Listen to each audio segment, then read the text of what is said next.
Hilda. O que tem de bom? Bom dia pra quem? Fique por dentro das notícias do dia da pior forma possível. Apresentação: André Arruda. E aí, meu povo? E aí, minha pólvora? Sou eu, André Arruda, e esse é mais um Bom Dia Pra Quem? Que dia, hein? Rapaz, eu acho que assim, é até um pouquinho difícil de falar sobre esse episódio de hoje, até mesmo porque eu estou até emocionado, né? Porque eu esperei por 4 anos por esse momento. Aliás, eu acho que boa parte do Brasil, da esquerda brasileira, também estava esperando por 4 anos por esse momento. Por conta de um juiz ladrão, bandido, né? É só procurar o caso do Banistato para você ver por que eu chamo esse cara de bandido. Prendeu, fez em tempo recorde. A gente sabe como no Brasil existem instâncias do judiciário que tem uma morosidade enorme para tratar as pessoas. E pessoas pobres ou tem um julgamento muito rápido e sem chance de defesa, como tentou se fazer com Lula, ou quem tem muito dinheiro vai ter toda a morosidade da justiça a seu favor, como é o caso hoje do Bolsonaro. E mesmo com tudo isso que aconteceu com ele, inclusive por 4 anos de todo esse desgoverno que zombou das pessoas na pandemia, que deixou as pessoas, boa parte da população brasileira cada vez mais miserável. Hoje é a volta por cima, é o início da volta por cima, porque a gente sabe que o Brasil está bem dividido. Porque a gente vê aí o resultado dessa eleição, uma margem bastante apertada, acho que foi 50,6 contra 49,4. Uma diferença muito pequena. É uma diferença, para você ter uma ideia, a diferença é cerca de 2 milhões de votos aproximadamente, de quase 200 milhões de habitantes. É lógico que não são 200 milhões de habitantes, foram cerca de 100 milhões de votos. 100 e poucos milhões de votos, com 20% de abstenção, inclusive comparado com 2018 foi mais baixa a abstenção do que o segundo turno de 2018 e também foi mais baixa do que o primeiro turno de 2022. Então as pessoas quiseram votar. E é isso que E por mais que o Bolsonaro tenha usado a máquina, inclusive a última cartada foi a coisa mais vil e suja que foi feita na história desse país numa eleição. O governo Bolsonaro, a mando da polícia, mandou a Polícia Rodoviária Federal fazer operações para brecar eleitores, sobretudo no Nordeste, de irem exercer o seu direito de voto, para não deixar com que o governo, não deixar que o Lula ganhasse. Mas o rio corre para o mar. O rio corre para o mar. E se o rio corre para o mar, meu amigo, não adianta impedir. O que você fez, Bolsonaro, não tem perdão. E a justiça, não é a justiça divina apenas, é a justiça dos homens, que vai fazer valer a sua verdade, para não ser desmoralizada. Lula é presidente do Brasil, é eleito presidente. E queiram vocês que são bolsonaristas, de colocar luto pelo Brasil como fizeram em 2014. Porque o olho da serpente, o ovo da serpente foi chocado em 2014, quando a turma do Aécio não aceitou o resultado das urnas contra Dilma Rousseff. E, se associando às elites desse país, transformaram a vida da Dilma no inferno para poder impor a sua agenda de alternância de poder, entre aspas. Mas, na verdade, não é alternância de poder. A verdade é que o que queria fazer era impor uma agenda em que a elite queria ganhar mais do que boa parte desse país. Não se contentava em ver todos ganhando. Queriam que ganhassem mais. E aí,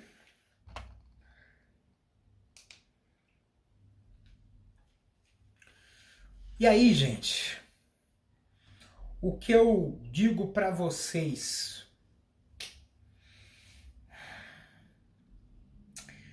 eu sempre lembro quando foi em 2018, quando saiu o resultado. Eu fui votar cedo de manhã, com um livro na mão, de praxe, para mostrar para as pessoas que era necessário, na época era Haddad, o candidato a presidente, de que era necessário eleger alguém que pudesse representar a nós, que tivesse a sensibilidade de nós. Mas votaram com ódio. O ódio, a mentira, as fake news, que não conseguimos combater da maneira correta, porque era tudo novo. E no fim das contas, Bolsonaro foi eleito.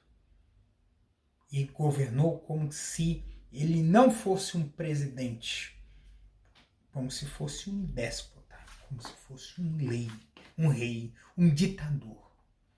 Tanto que é icônico não ter dado nenhum tipo de condolência a nenhuma de quase 700 mil pessoas que morreram de Covid nesse país. E ter ido correndo quando a rainha da Inglaterra morreu para o seu funeral. Isso diz muito. Diz muito o que é um ser que não deveria ser presidente desse país, transformando o Brasil num pária internacional. Tanto que, quando Lula foi confirmada a eleição de Lula, muitos líderes internacionais foram cumprimentados. O presidente da França, o presidente dos Estados Unidos, o primeiro-ministro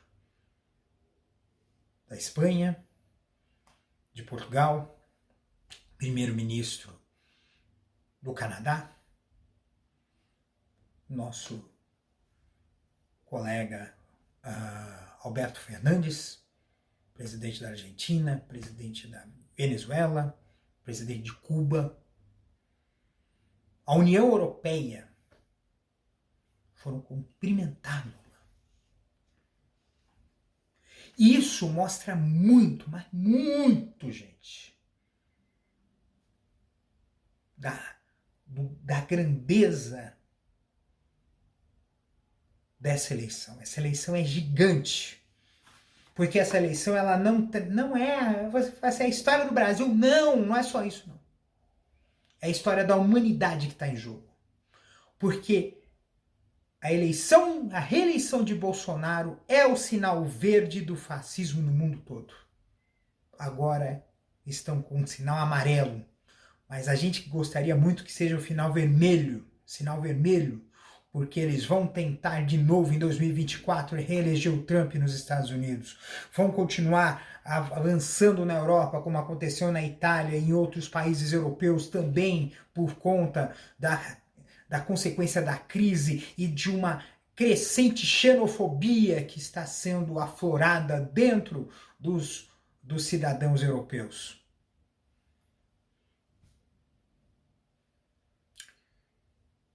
E o Brasil em 2026. Vai ser um trabalho herculíneo. E tem gente de esquerda que vai até torcer o nariz. Pô, mas vamos ter que ver outro presidente, porque Lula vai estar com 81 anos e não vai, já disse que não vai disputar a reeleição. Errado não tá.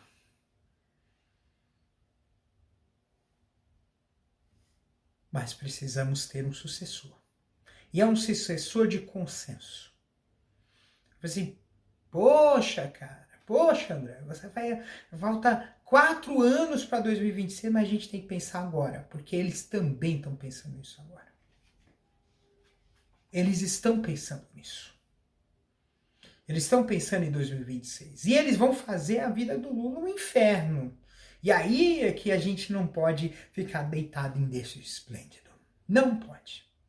Porque a gente vai ter que continuar lutando cada palmo de chão, porque nós, por incrível que possa parecer, nós elegemos um democrata, mas temos um monte de canalhas dentro do Congresso Nacional que foram eleitos com dinheiros dinheiros a rodo, vindos do orçamento secreto. Por leis eleitorais que favoreciam indiretamente os seus candidatos. Mudanças na cláusula de barreira, favorecimento praticamente favorecimento à reeleição. Quando, na verdade, a gente deveria acabar com essa história de reeleição eterna de parlamentar. Deveríamos. Deveríamos acabar com a reeleição eterna de parlamentar. Também reeleição eterna de 2 reeleições de presidente, governador, senador. Não precisa. A gente quer alternância de poder, quer democracia, a gente precisa colocar democracia nos partidos. Os partidos precisam ter democracia. E é esse tipo de coisa que a gente vai ter que lutar todos os dias. A vitória de Lula é uma importante batalha vencida, mas ainda está longe de terminar essa guerra. Porque o Brasil está dividido, está arriscado financeiramente e com uma fome, uma miséria terríveis que precisam ser solucionadas. Mas isso não adianta colocar nas costas só do Lula.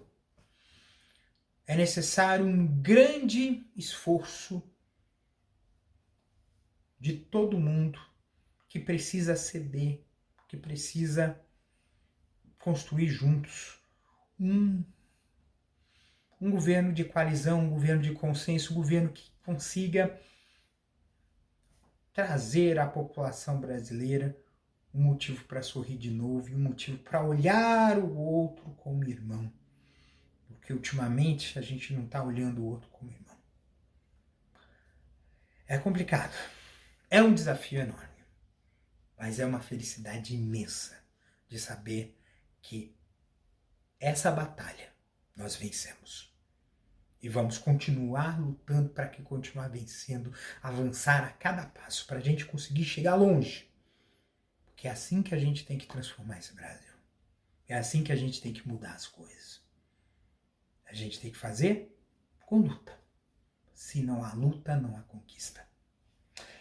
Bem, segunda-feira, segundou. É difícil falar de tanta coisa. Foi uma semana muito dura para mim, muito difícil, de um monte de coisa. Trabalho, coisas pessoais, coisas espirituais, um monte de coisa. Mas o que eu digo para vocês é: a gente tem que aprender um pouco a ser bambu. O bambu, quando bate um vento forte, ele enverga, mas ele não quebra. Porque ele sabe que se quebrar, ele morre. Então, você tem que resistir, mas não resistir de forma dura, porque senão te quebram do mesmo jeito. Você tem que saber resistir de forma que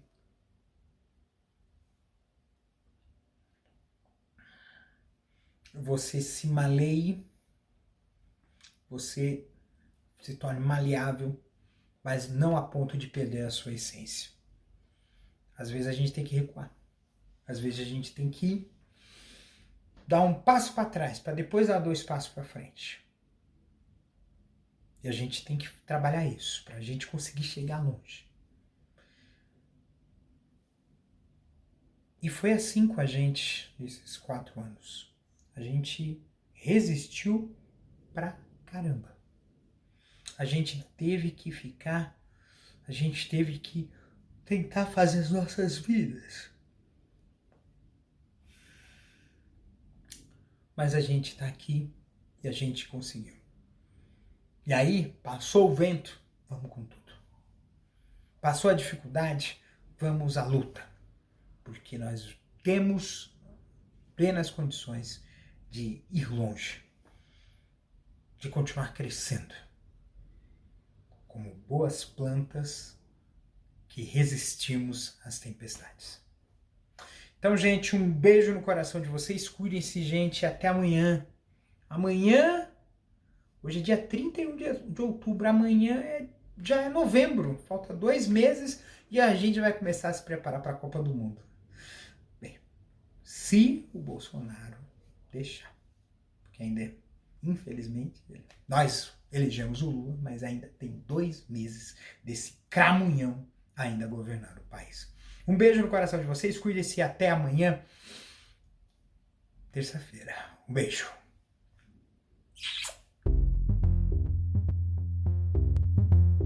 Este episódio é uma produção da Castor AMT, www.castor.com.br.